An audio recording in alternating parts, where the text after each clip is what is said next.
Good morning, students. Today we'll study the poem The Solitary Reaper, composed by William Wordsworth. First of all, let me give you a brief idea about the poet William Wordsworth. William Wordsworth is the greatest poet of Romantic age of English literature. He is the greatest nature poet known till date.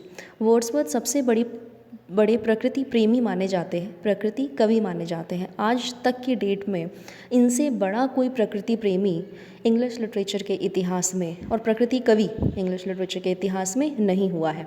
In all his poems we can see his religiousness and reverence towards nature. Now coming to the poem The Solitary Reaper. Here also this poem is based on the theme of nature. This poem is a lyric. ये छोटे छोटे जो important points हैं poem के बारे में वो मैं आपको थोड़ा सा बता रही हूँ कि भाई फॉर्म कैसा है, थीम कैसा है, किस बैकग्राउंड में कविता लिखी गई है. ये चीज़ें जानना थोड़ी सी इम्पॉर्टेंट होती है पोएम पढ़ने से पहले, ताकि हमको एक ओवरऑल आइडिया जो है पोएम का लग सके. तो I think you all should note it properly, और इसको आप है ना अपने आंसर्स में भी यूज़ कर सकते हैं, which will help you in gaining a bit of extra marks. ठीक है, तो ये जो पोएम है वो लिरिक है. लिरिक मतलब गीत. यह कविता एक गीत के रूप में लिखी गई है जिसको कि गा सकते हैं. And is also written in the form of a ballad. अब बैलेड क्या होता है? Ballad is an old form of writing poems. ठीक है, पोएम्स जो हैं वो काफ़ी सारे फॉर्म्स में लिखी जाती हैं, अलग अलग प्रारूपों में लिखी जाती हैं. तो इसका एक अलग वीडियो बनाना पड़ेगा तो for discussing all the forms, major forms in which poems are written. तो इसके लिए I will be making an another video for you all. ठीक है, वो हम बाद में डिस्कस कर लेंगे. अभी यहाँ पे बैलेड की बात करते हैं. Ballad is an old form of writing poems which can be संग, जिसको कि गाया जा सके. ठीक है, वो कविताएँ लिखी जाती हैं बैलेड फॉर्म में. और ballads are written in 4 lines. ठीक है, स्टैंजा 4 लाइन्स की फॉर्म में लिखा जाएगा और परफेक्ट रिदमिंग पैटर्न होता है जिसमें. ठीक है, नाउ ये जो पोएम है हमारी solitary reaper is written in the Scottish background. ये किस बैकग्राउंड में लिखी गई है? स्कॉटलैंड के बैकग्राउंड में. आपको काफ़ी सारे इसमें वर्ड्स मिल जाएंगे, स्कॉटिश वर्ड्स जो कि यूज़ किए गए हैं, जैसे यॉन, हाईलैंड लैस, है ना. ये सारे जो हैं ये स्कॉटिश वर्ड्स हैं. तो it is also they are also used in this poem. Now coming to the poem the solitary reaper. In the very first stanza, in the beginning of the poem, the poet says, and this poem has an abrupt beginning. abrupt मतलब अचानक से शुरुआत हुई है, कोई माहौल नहीं बनाया गया है, पहले कोई डिटेल्स नहीं दी गई हैं. The poet just begins the poem. अचानक से कविता की क्या करता है? शुरुआत कर देता है. तो कमिंग टू द पोएम, पहले स्टैंजा में कवि कहता है, Behold her, single in the field, yon solitary highland lass, reaping and singing by herself, stop here or gently pass. Alone she cuts and binds the grain and sings a melancholy strain. Oh, listen, for the vale profound is overflowing with the sound. In the very first stanza of the poem, the poet says that being all alone in the mountains, a girl is doing her farming work. She is reaping and singing a song all alone by herself. The poet says that anyone can stop here to listen her song, or just slowly go away from here, or gently pass away from here.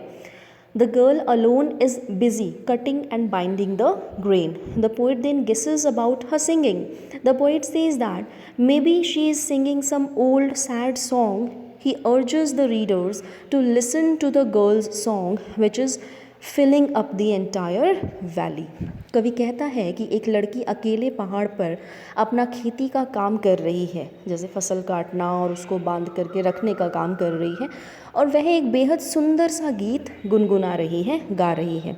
फिर कवि अंदेशा लगाता है कि शायद वह कोई दुख भरा गीत गा रही है, और वो जो उसके श्रोता है उनसे कहता है कि तुम लोग या तो यहाँ पे खड़े होकर उसका गीत सुन सकते हो, या फिर जेंटली आराम से यहाँ से जा सकते हो. लेकिन वो अकेले अपना काम में मगन है और गीत गुनगुनाने में मगन है, और उसका जो संगीत है वो पूरे वैली को, जो वो माउंटेन का पूरा इलाका था, उसको पूरा भर रहा है, वो जो मधुर संगीत जो वो गा रही. Now coming to the next stanza, the poet says, No nightingale did ever chaunt more welcome notes to the weary bands of travellers in some shady haunt among Arabian sands. A voice so thrilling never was heard in springtime from the cuckoo bird, breaking the silence of the seas among the farthest Hebrides. Second stanza में the poet uses similes. This stanza is full of similes. Simile तुलनात्मक, एक चीज़ की दूसरे से तुलना करके explain करना, ठीक है, उसको हम क्या कहते हैं, सिमिली, फिगर ऑफ स्पीच है ये. Says that no nightingale bird, इसमें कवि जो है वो लड़की की जो सॉन्ग है उसकी तुलना नाइटिंगेल बर्ड से करती है. And he says that the Nightingale bird which is famous for singing sweet song would have ever sung such melodious songs which would have been so soothing to the tired travelers used to wait and relax in shade in between their journey in Arabian desert. Again the poet uses simile and compares the beauty of the girl's song and says that even cuckoo bird does not sing better than this girl in the springtime breaking the silence of the sea. यहाँ simile का प्रयोग करते हुए कवि जो है लड़की के गीत की तुलना नाइटिंगेल और कुकू बर्ड से करता है, उनके गीतों से करता है, और इस लड़की के गीत को सर्वश्रेष्ठ बताता है. In the third stanza poet says, will no one tell me what she sings? Perhaps the plaintive numbers flow for old unhappy far off things and battles long ago. Or is it some more humble lay, familiar matter of today? Some natural sorrow, loss or pain that has been and may be again. Here the poet again guesses about the subject matter of this girl's song and says that maybe she is singing some simple song about old, sad, distant things, or about the wars fought in past years, or maybe she is singing a simple song about day-to-day, that is general matters, day to day life के जो issues हैं उसके बारे में शायद वो कोई गीत गा रही है. About some natural worldly sorrow और pain that has been felt in the past and may be felt again. The poet overall guesses, यहाँ पे वो अनुमान लगा रहा है. इस स्टैंजा में क्या है, कवि सिर्फ अनुमान लगा रहा है कि वो किस बारे में, किन चीज़ों के बारे में वह इतना मधुर संगीत या मधुर गीत गा सकती हैं. वह कहता है कि शायद यह लड़की कोई पुराना गीत गा रही है, किसी पुरानी लड़ाई के बारे में, या फिर कोई कहीं दूर कुछ दुख भरी घटना घटित हुई हो उसके बारे में, या फिर सांसारिक दुख के बारे में जो पहले महसूस किया जा चुका है. सांसारिक दुख जो हर किसी के जीवन में आते जाते रहते हैं, जिनको पहले महसूस किया जा चुका है, पहले की पीढ़ियाँ जो थी वो महसूस कर चुकी है और अभी भी की जा रही हैं. वो दुख, उन दुखों को महसूस किया जा रहा है, और आने वाली जो पीढ़ियाँ हैं वह भी भविष्य में जो आने वाली पीढ़ी है दोबारा उन दुखों को महसूस करेगी. तो ये सब जो सब्जेक्ट मैटर है, शायद ये लड़की इन सब चीज़ों को लेकर के वह गीत गा रही है. In the last stanza poet says, whatever the theme the maiden sang, as if her song could have no ending, I saw her singing at her work and over the sickle bending. I listened motionless and still, and as I mounted up the hill, the music in my heart I bore, long after it was heard no more. In the last stanza, the poet says that the girl sang the song in such a way as if it had no ending. The poet says that she goes on singing continuously while doing her work, and the poet listened to her song without any movement.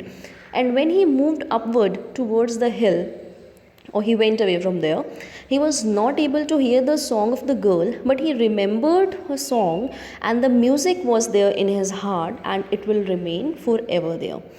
अंत में कवि यह कहता है इस आखिरी stanza में कि जब कवि वहाँ पर खड़ा था, उस लड़की के गीत को सुन रहा था, तो उसने उस लड़की का मधुर गीत शिथिल होकर सुना बिना किसी मूवमेंट के. किंतु जब वह दूर चला गया, पहाड़ों पर दूर चला गया, और फिर और वक्त बीत जाने के बाद बेशक उस लड़की का गीत उसे अब सुनाई नहीं दे रहा था, वह उसको नहीं देख पा रहा था, ना उसका संगीत उसको सुनाई दे रहा था, किंतु उस मधुर गीत का संगीत, उस लड़की का गुनगुनाना उसके दिल में आज भी वैसे ही बज रहा है और हमेशा भी वह वैसे ही बसा रहेगा. This poem also has an underlying theme of permanence of music and inevitability of memories.